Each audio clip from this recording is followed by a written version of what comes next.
Alors, bonjour les élèves. Dans cette vidéo, j'aimerais corriger avec vous les exercices pour aujourd'hui que je vous avais mis sur Edmodo comme quiz. Alors, on commence par l'exercice d'écoute numéro 2 à la page 53.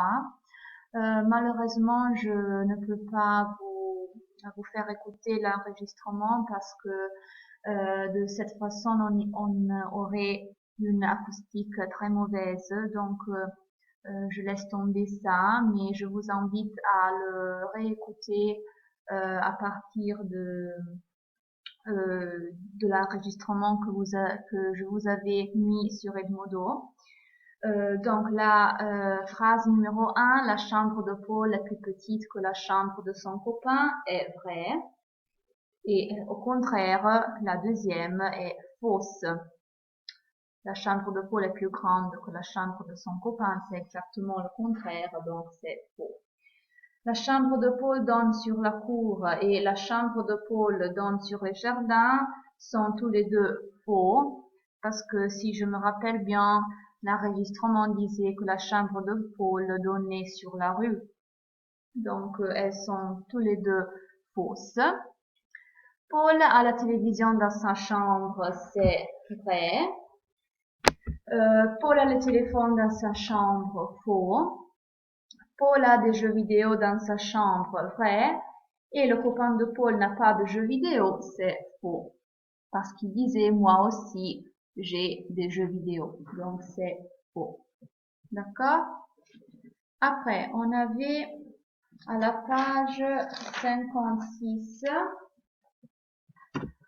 le numéro 9. Le voilà. Ici, vous avez aussi les images. Donc, le studio, c'est un appartement formé d'une seule pièce. Donc, c'est la lettre E. Les maisons mitoyennes, c'est un synonyme de maison continue. Donc, quand vous avez toute cette maison qui se succèdent l'une après l'autre, on appelle ça maison contiguë ou maison mitoyenne. Villa, c'est lettre A, une belle maison avec jardin. Le chalet, c'est un mot qu'on utilise même en italien, donc aucune surprise. Maison de bois à la montagne, certainement. HLM, c'est habitation à loyer modéré. Vous voyez les indications, les initiales HLM, habitation à loyer modéré. Qu'en italien, on peut traduire comme case popolari. D'accord?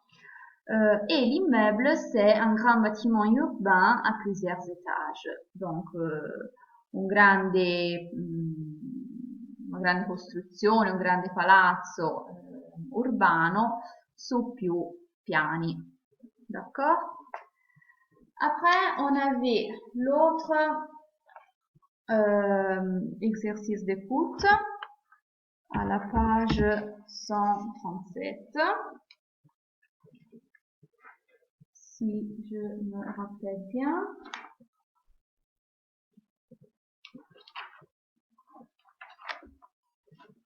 Alors, je ne trouve pas le...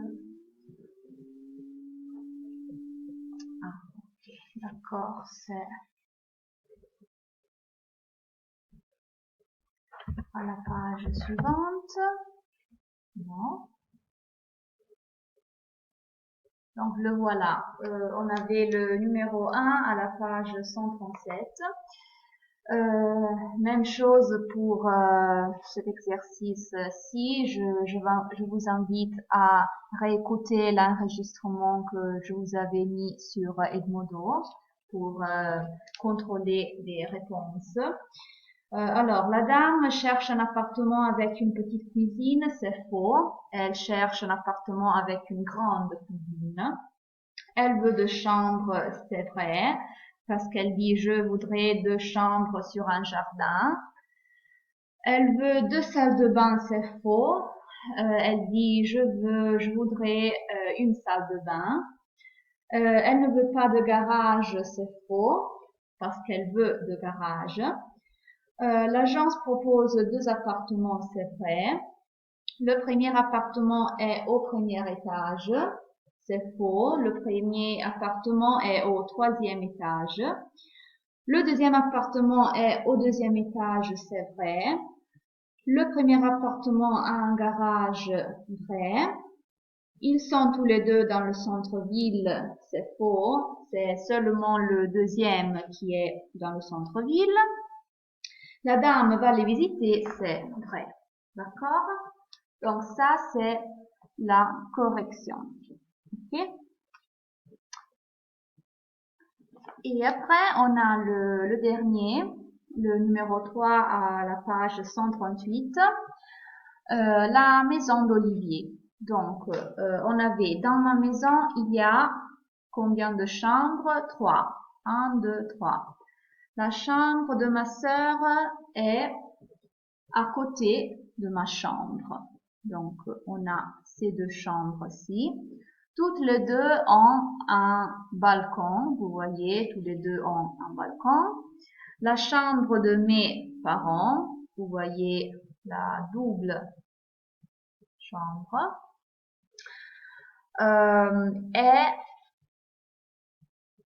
à côté du salon. D'accord? Accanto al salone. Elle n'a pas de balcon. D'accord? La chambre de ses parents n'a pas de balcon. À droite du couloir, donc a destra del corridoio, il y a un salon et une salle à manger.